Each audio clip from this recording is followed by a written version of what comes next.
on, guys? This your boy John the Liquidator coming back with another video. So it looked like Andrew Berry is going viral over that heated exchange that he had between Mary Kay when she asked him about the Myles Garrett situation. We also have Cleveland Brown media kicking off the battle, basically saying Deshaun Watson could win more games than Shedeur Sanders if he's the starting quarterback. 7 out of 9, possibly more.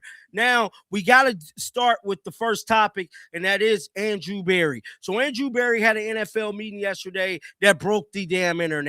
He talked about Shedeur, the quarterback battle, and he most definitely talked about Deshaun Watson. Now, there's one media person everybody has a problem with. When I say everybody, I'm talking Cleveland Brown fans, Shedeur fans. We all do not like this lady. And it seemed like, to me, Andrew Berry don't like her either, because she put out a bunch of this nonsense that a lot of us has to report on because she's there. She go out of the way to be there. But yesterday, Andrew Berry showed his ass because he let us know they're tired of the Cleveland Brown media just as much as I am and just as much as a lot of you guys are too. With that being said, let's check out this clip from this interview yesterday that we have reacted to. Let's play some of it. Let's listen. Roll. Is that fair enough to say? Yeah. Andrew, since this was such a hot topic over the last few days or so, can you address what was the impetus behind the Myles Garrett contract modifications, and then also, of course, the corollary to that is everybody thinks you're going to trade him. So if you could talk about those two issues. Yeah. So I think you guys know, like, standard practice, I don't comment on player contracts. I guess probably the easiest thing to say is if we wanted to trade Myles, we wouldn't have needed to make a contract adjustment, so it doesn't have anything to do with that. Why did you do? So again, I don't comment on player contracts. I understand the question and the interest, but it's just something. Right there, you can see in his face, he mad. Y'all, he just told you. Not to comment on player contracts or contract management strategy. So can you state unequivocally that you're not trading Myles Garrett? I'd say this, Mary Kay. Myles is a career Brown. He is one of the faces of our organization. I think we've been very clear, both past and present, in terms of our dealings with that. So I understand all the questions. I'll be honest, I don't really want to waste a ton more breath on the topic. Yeah. Sure, but you feel like you guys are in a good spot with Myles? We do. Yeah.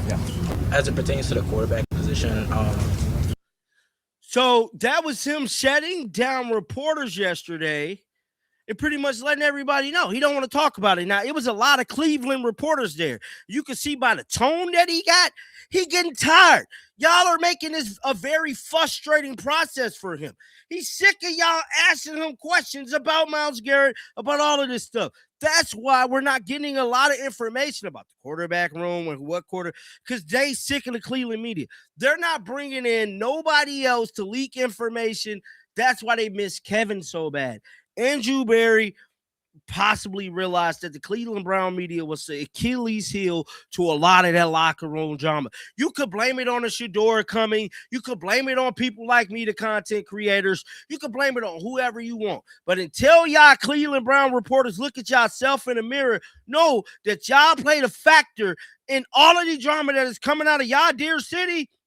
It's going to forever make headlines. Moving on to another story that is this one right here. 92 The Fan stated that they believe that Shedeur Sanders cannot win as many games as Deshaun Watson for whatever damn reason. Let's listen to this. Let's play some of this. Let's roll it. Do you not think that there's a chance that they could be maybe a little bit surprising this year?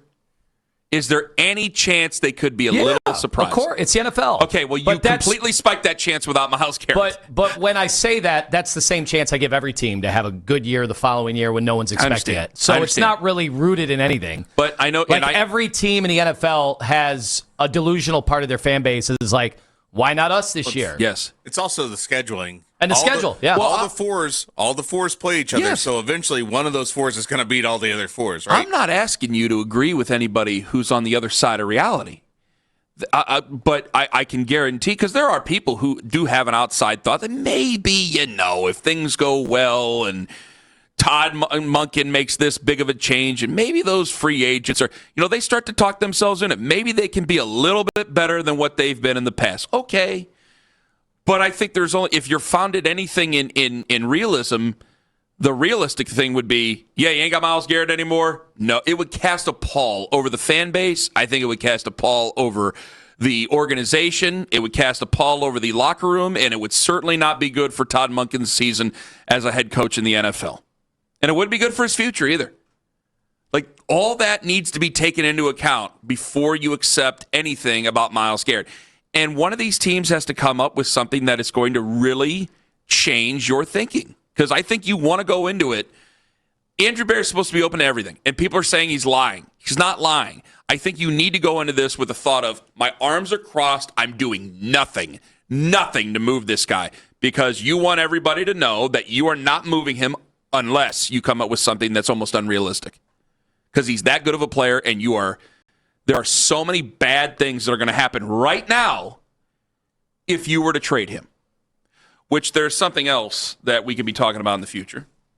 Did Andrew Berry tip his hand a little bit in what he expects out of this Browns football team? Lima thinks yes, because of an answer not about bringing in any quarterback, bringing in a young quarterback. I think you can understand we wouldn't necessarily comment on specific prospects. We have spent time with Ty. I think that's obvious, and we'll continue to do so. But I think he has a bright NFL future. So in this clip fully, they had said that he is not planning on bringing in a veteran quarterback, and if anybody, it would be a young quarterback. And you took that as what? That they are A-okay with being really bad this year. And what I mean by that is, of course, if Shedeur, makes the leap that we're talking about and jives with Monken and all of that, then of course they'll take the wins if they come, because it means your quarterback is really good. But I thought all along they would be bringing in probably a veteran QB to stabilize things if things go south right away.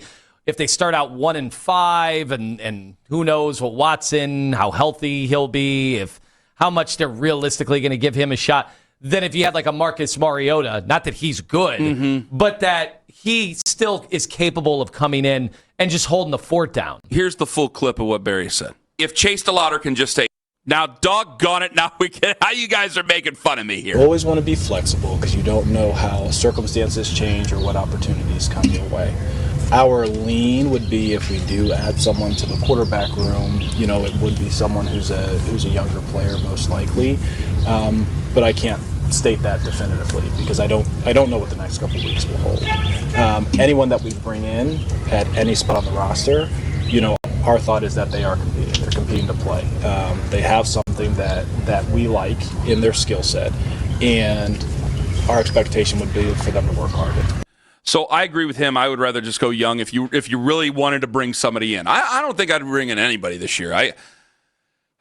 If you did, I'd say, okay, can I get a 7th rounder for Dillon Gabriel, maybe a 6th? I mean, the touchdown-interception ratio, maybe that gets me to the 6th round for Dillon Gabriel. I'm serious. Maybe it does. Maybe it doesn't. So you bring in another young QB. Maybe you trade away Dillon Gabriel. Fine. If you have 2 young QBs there, one's I'm hoping to start the season with Shedeur. Then I got Deshaun Watson. We'll see where it goes. I actually think I agree with you here, because if they had a real problem with that, it would go right into what we were talking about with going after one of those veterans that we argued about every single day last month about which veteran would we go after, and it turned out that none of them wanted to even be here. So a young guy, a drafted guy, really doesn't have much of a choice. And he has not much of a choice other than to learn from you. I think it'd be a way to keep some people interested, even if you had to break that glass and go to the young guy, which any young guy who gets drafted by the Browns, you're probably going to end up playing in that first season. This is why I say I'd rather win 7 with Shedeur than 9 with Deshaun. Because I don't think Deshaun's got what it takes to lead you to the promised land. I don't think Deshaun has what it really takes to lead you back to the playoffs. If I win 9 games with Deshaun, now you win 10 or 11 or 12, that's different, but I don't think you can get to that level. You win 9 games with Deshaun, all I'm doing is muddying the water for the future. I win 7 with Shedeur, that water can get muddy still. But I can also go, okay, do I have to go crazy and do everything for a quarterback? Or if I've won 7 games, I know they're only playing the 4s. I know that their strength of schedule isn't that good. But if I win 7 games, maybe 8 games with Shedeur, can I make an argument that maybe we have found a quarterback that maybe not our quarterback altogether, but certainly is looking a hell of a lot better and might show some promise for 2027? Yeah, you'd have excitement there. depending on if it's just the defense carrying, like they did the final 2 games of the year when he didn't even play well and they won, or is it Shedeur is legitimately the reason they're winning games and he's making plays, which we've seen him capable of making those plays. But yeah, I mean, you're both examples, you're stuck in the middle, which is not the place to be with the draft coming up, but you can at least tell your fans on, hey, we're getting better. We're showing improvement. Will kind of doom you again in taking a quarterback in the next draft. So that would be the one thing where I think... Well, I thought you pounced on me for that statement. You're really not. Well, I wonder if you were to poll people and were trying to take the emotions of an actual season away, whether they would just rather be bad with both of them. Like, just be bad and get it over with and move on from both these guys. But if you're just good enough, it creates that ultimate dilemma as you're not only kind of in the middle, but now you have to make a commitment to these guys of at least another year for Shedeur or a new contract with Deshaun. We'd love it to be either really, really bad with one of the two or really, really good with one of the two. That would make things easiest. Oh, yeah. But very rarely does life work out that way. You still have a lot of things that you need that you cannot really address until however they want to see how they address it this year, but you still have things that you need that you're probably not going to be able to address until 2027 and even beyond. And then by that time, we're talking about defense again and who to address on defense as well. So there's things that you have to always be working on. So that was 92 The Fan this morning speaking about this whole situation with Deshaun Watson and Shedeur Sanders. The battle was about to begin, man. We're a few weeks away, and it's about to go down, dog. Get down in the comment section. Let me know y'all thoughts about this. Keep them Bills on. I will be back. Until next time, shake the haters off. I'm out of here.